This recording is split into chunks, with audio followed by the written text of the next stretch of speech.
The Apprentice's Assistant. Advice from Valenwood's most prestigious spellcaster. No doubt you have heard tales of my adventures, stories carried from province to province, all of Tamriel in awe of my feats of magical prowess. More than once, I am sure. You have thought, if only I had Aramril's ability, then I too could seek fame and fortune in magic duels. It is true, of course. Great fame and limitless fortune await those who are successful, but to be successful, one needs to learn from the best. That is why you have purchased this book, so that I may teach you. I am, of course, the best. Here, then, is my advice. Follow it, and you too can make a name for yourself throughout Tamriel. To know your opponent is to know his weakness. Infinitely more versatile than a simple blade of steel, a good mage has a wide array of spells at her disposal. More than that, she knows when to best use them. She knows that frost spells can stop a charging beast or keep a savage brute from swinging his sword. She knows that shock spells can drain her opponent's magicka.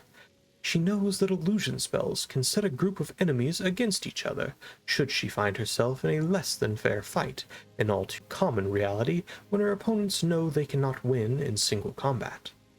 And that there are spells that can save her in a moment when all seems lost. To know yourself is to know your limits. Even the best mage has a finite reserve of magicka. None born yet have been graced with Magnus' infinite reserves of power, and so a good mage does not overextend herself. She makes sure she always has enough magicka to keep herself safe. Failing that, she makes sure she has a sizable supply of potions at the ready. Failing that, she makes sure she always has an escape route. Not that the great Aramril has ever fled a fight, but of course you do not necessarily share her superb natural ability. That is why you must practice. Wards can kill you. There is no question that wards are an essential tool of any aspiring mage. They can block incoming spells, negating your opponent's attack and wasting his magicka. A good mage knows, however, to not rely too heavily on a ward. Keeping a ward ready for too long will leave a caster drained of magicka, unable to retaliate, and at worst unable to maintain the ward, and therefore completely defenseless. Two hands are not always better than one. Any advanced spellcaster has learned to cast spells with both hands, dealing more damage. There are certainly times when this is to your advantage, such as when an opponent is already weakened, or when is likely to draw a bigger reaction from the crowd that has no doubt gathered to watch you. It is not always the best strategy, however. Concentration spells, for example, can often be used on the ground when an opponent is especially nimble. In that instance, using both hands independently can cover more ground at the same time. A mage throwing fireballs with both hands cannot immediately raise a ward to defend herself, or heal while she continues to attack. Always rise to a challenge, especially when you know you can win. Remember that your first priority is, of course, to stay alive. Following closely behind, though, is your need to please the crowd.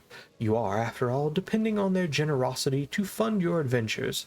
Here, then, more than magic comes into play.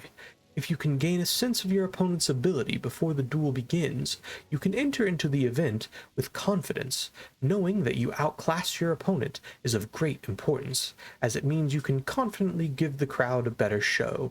Likewise, knowing ahead of time that you could very well lose a duel, you are afforded an opportunity to suddenly find yourself engaged elsewhere and be unable to attend the event. By no means do I suggest that I have ever done such a thing. I simply find that my great fame occasionally means I am unable to respond to every single request for a duel. Keep those few things in mind, keep your wits about you, and you too can make a name for yourself by putting on great displays of magical prowess. Take care, though, for if you become successful enough, you may find yourself facing a challenge from me.